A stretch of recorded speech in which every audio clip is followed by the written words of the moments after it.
my green marketable friends, Case here, and I apologize for the video quality in advance. The computer, I don't have access to it at the moment, so I'm using a laptop with different editing software than what I usually use, so the quality will be worse. So I'm sorry for that. But I just saw the first episode of The Mandalorian Season 3 and wanted to just come and talk about it. Okay, so most shows fall apart, like, by the third season, at least somewhat. They start to lose their focus, usually they start to get worse. Not Mandalorian! The whole thing just kinda... Like, it was a really good episode. It was, for starters, it was shorter than, like, all the other episodes. The thing about the shortness, though, that's helpful, is, like, it managed to remove any fluff. Everything was just so condensed. It all focused on the story. It didn't overstay its welcome. It was just like, here's the first episode, here's the plot. We don't need this extra filler. Why? Because we don't need filler. It was great. One thing I gotta, like, really applaud the team on are the practical effects in this one. Like, you know, it's Star Wars, there's still gonna be a lot of CGI, but there's also a lot of it that isn't. Like, Baby Yoda is, like, moving around now, and yet they still have him be a puppet, which is great, unless it's just really good CGI and I can't tell, which it honestly could be that. But then also there's, like, this weird alien guy that shows up near the end of the episode. I won't tell, he's not really a spoiler because he's just there for a second and then he's gone. But, like, I was shocked when I saw, oh, that's not CGI, that's just, like, practical effects doing their thing. Which is really cool because we just don't see that enough.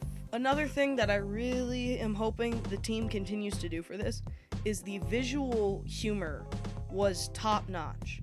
Sure, it was mostly with Baby Yoda, but it's still, everything is, like, it was put in the perfect moments. There was not a single joke that didn't resonate with me, or it felt like it came at a bad time. Every joke was perfectly placed, and it all worked.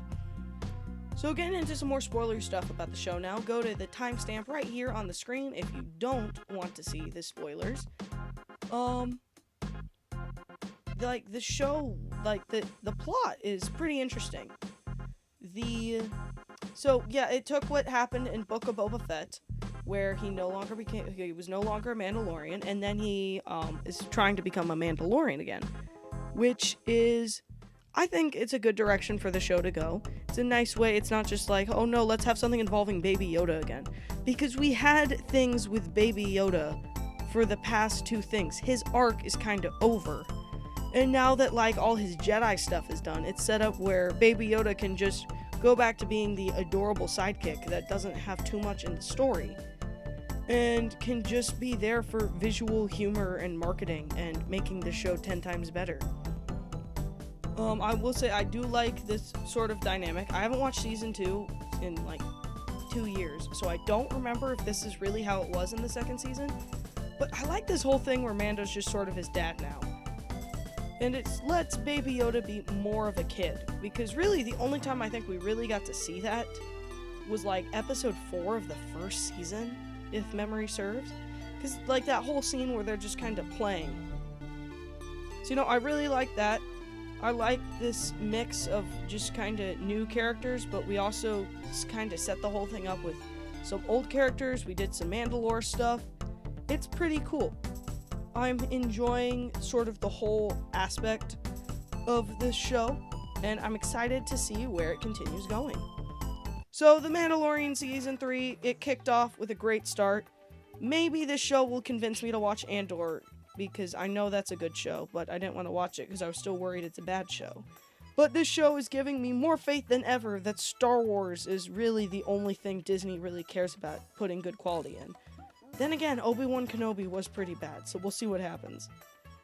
But, like, pretty much most shows have had, like, a really bad first episode, and that's how we know they're gonna be bad. But this show had a really good first episode, so it still could go south very fast, but I'm holding out hope with The Mandalorian Season 3, and I will keep watching it, and if you guys like this, I'll do a weekly review. Otherwise, I'll probably just wait until the end of the show to finish it all up. So, thank you for watching. Have a great day. Goodbye.